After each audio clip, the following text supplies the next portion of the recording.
I'm not in any bragging na parang, hello, may isa kami. Again, working vlog ng gagawin ko. And I have clients today. Tapos confident pa talaga ako. Sabi ko, hindi dapat. Good morning! Time check. It's, what? 5:20 in the morning. We're running late kasi nahirapan pa ako maghanap ng parking. Sure, maybe. We have a client this early, so I'm gonna bring you guys with me. So, yeah, let's go down. In total na. Tapos tignan nyo, hindi ko pa pinatay yung car. Ano ba yan?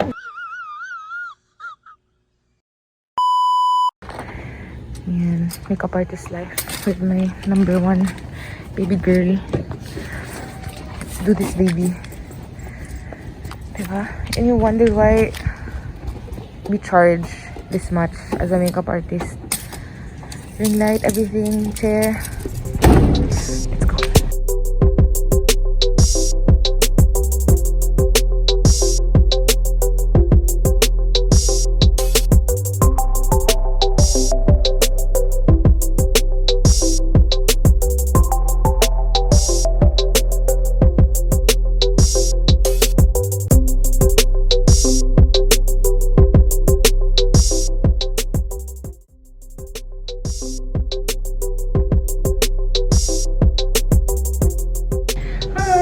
So, we're done.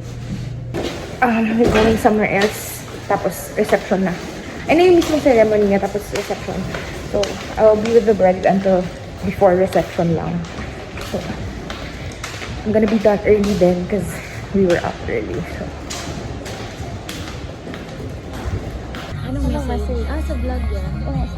Sa wedding niyo ba? Wala na message. Hindi ako mag-message sa inyo, guys.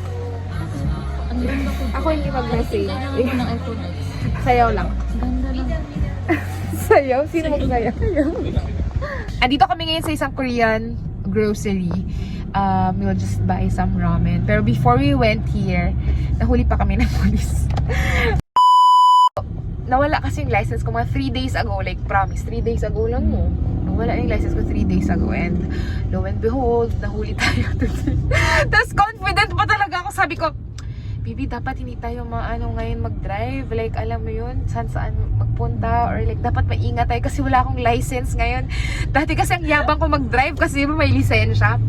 Ngayon, sabi ko, dapat careful. Tapos doon pa talaga tayo nahuli of all times na hindi ako nahuli. Ngayon pa talaga yung walang license. But anyways, lesson learned. Huwag na lang talagang mag-drive. Huwag na lang talaga mag-drive. So, dito tayo ngayon sa isang Korean grocery. Sa may tetuan to, baby, no? So, sa may tetuan, we'll just buy her some ramen because I'm craving for some ramen. So, let's go and check it out. Marami na Korean groceries dito. And this is one of the oldest. May bago sa may tubungan. Let's go. Gusto ko, baby? Wala. I'm not into spicy foods. Just want ramen. Ito lang talaga. Ramen. Wait, let's try din daw ito. Parang wala kang binayaran ka. Gastos natin today. Yung trinabaho natin lang din. Pinagastos din natin for the day. Okay. So just get 2 of these. 5 pieces lang to. Kunti lang yan. Ano ang lasa nito? Try mo. Wala na ko pera. No, sige, okay. Na-black out? Hala! Welcome to Zamboanga! Vamos a Zamboanga! Vamos! Black out. City of Blackout! Ulit ko! Hindi ako pumunta rito para makapag-away. Guys, if you're gonna ask kung kumusta traffic sa Zamboanga, gusto ko na mag-Mars. Vamos a Zamboanga! Vamos!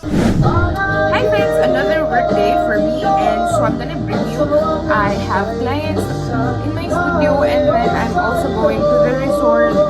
So, okay, and look at my breakout. Grabe guys. We got history. Got me feeling the nostalgia when you look at me. Thinking about what could have happened or what could have been.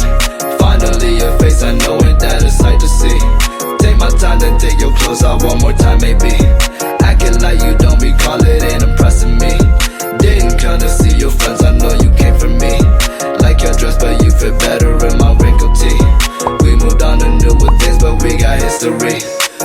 feelings all aside. Don't know what to make it right. Pictures popping on my mind. All these occasions, let's work it out. Hi! So, I'm done with my clients for today. And, ngayon papunta naman kaming resort. Doon naman yung next stop namin. And, it's, ano ba? Ano nga yan? It's, lagi talaga ako out of words. It's, productive day today. Ayan. And may batang sumilan ng stickers. But it's okay. Kasi bata, wala tayong magawa.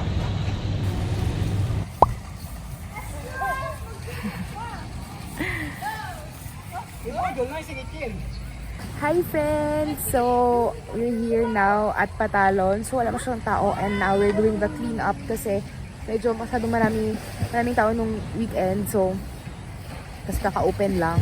So, ngayon, we're back to really cleaning din. Tapos, mamaya may mga tao mag-overnight dito. So, everything is clean for them. Actually, hindi pa tapos talaga yung paglinis kasi ngayon lang talaga namin napalinis ng completely dahil, ano nga, nag-close kami for 3 months.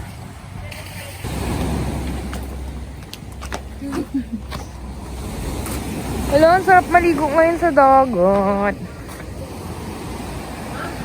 Guys, hindi kayo naniniwala na na sand nga pagdating sa dagat. Ayun. Kasi lahat na ng mga bato, napunta na dito lahat. Sa sobrang lakas ng sobrang lakas ng alon. The next day. Hello!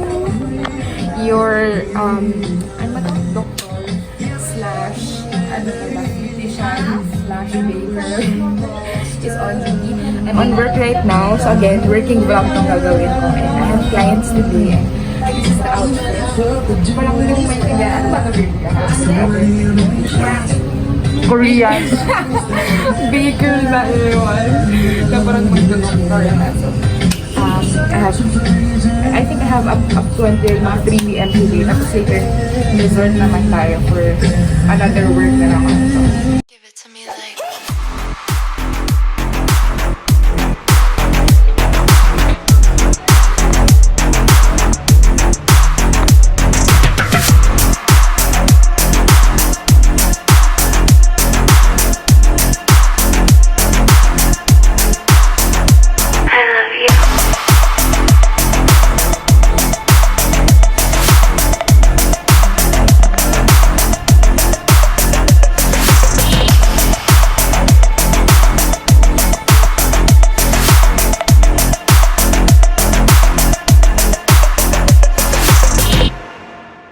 Ganda.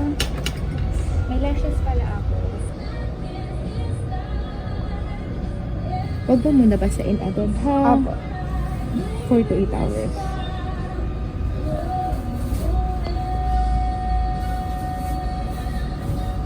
Today is another work day for me because I'm here in Patalon Beach Resort. We are just doing some stuff here kasi once again, yun na nga, we're back in business. So we're trying to like renovate as much as we can. And medyo slow day ngayon. It's a Friday. So may mga tao naman. Pero we're expecting a lot more people every weekend. So yeah, I'm gonna give you a tour. So, for those who are wondering, po yung dagat ng Patalon, it's sand! Fun fact, it's actually very mabato talaga before. And, dahil sa sobrang laging masama yung panahon, hanggang sa, na siya, naging sand na siya. So, yan. So, it's not gonna be like really rough on your feet naman pag andito ka sa dagat. And medyo hindi siya clear ngayon kasi again, it's a gloomy weather today. So, malabo yung dagat. There you go. And it's a really good space ng beach.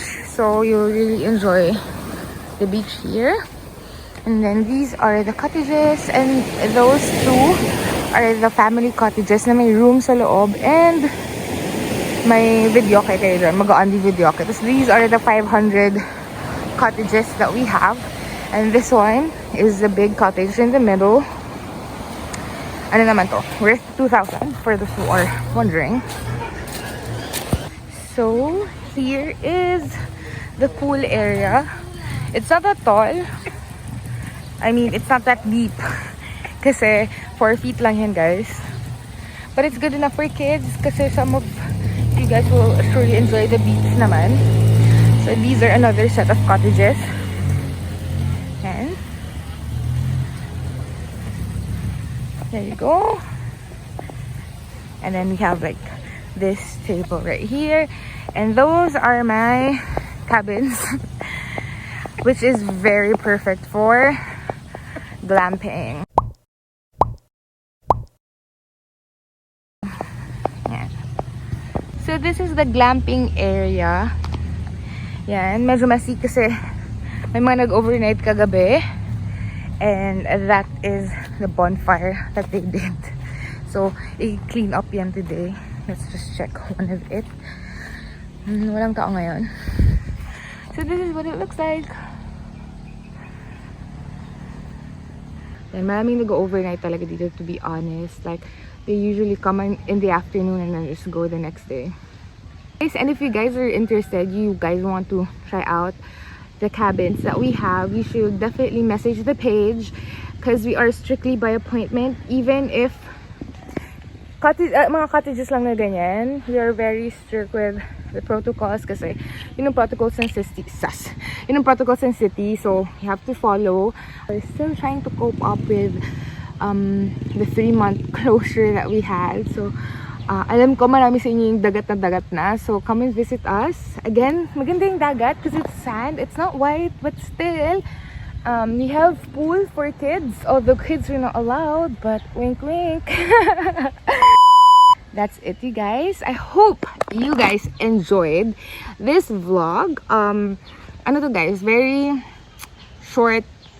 Ano lang to? I don't know if it's short, but it's like mostly my work stuff or like the things that I do basically. I'm helping out, especially dito sa resort. I'm just really helping out my mom kasi sa nanay ko talaga to. Also, you guys should also go to my studio kasi I do eyelashes and brows. Talaga ang aking forte. And I'll be having nails very soon, but not yet. I'm not making any promises. Kasi I have something in my life right now that I need to rest talaga. So, hindi na ako pwede masyadong mag-work.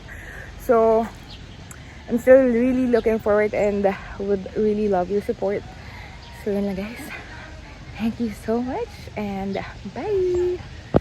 By the way, I just want to add this up. I'm not in any way bragging na parang, hello, may result kami. It's just that I'm promoting it. So, you guys, if you're not butthurt type of people, you should definitely go and visit us, support us, and not think about anything else. Kasi, totally, alam niyo yan, we are struggling because of this pandemic. So, we need to cope, everyone of us. So, let's just do our part. Yun lang, guys. Again, bye and have a great day ahead. It's been 12 days, I think I'm thinking straight.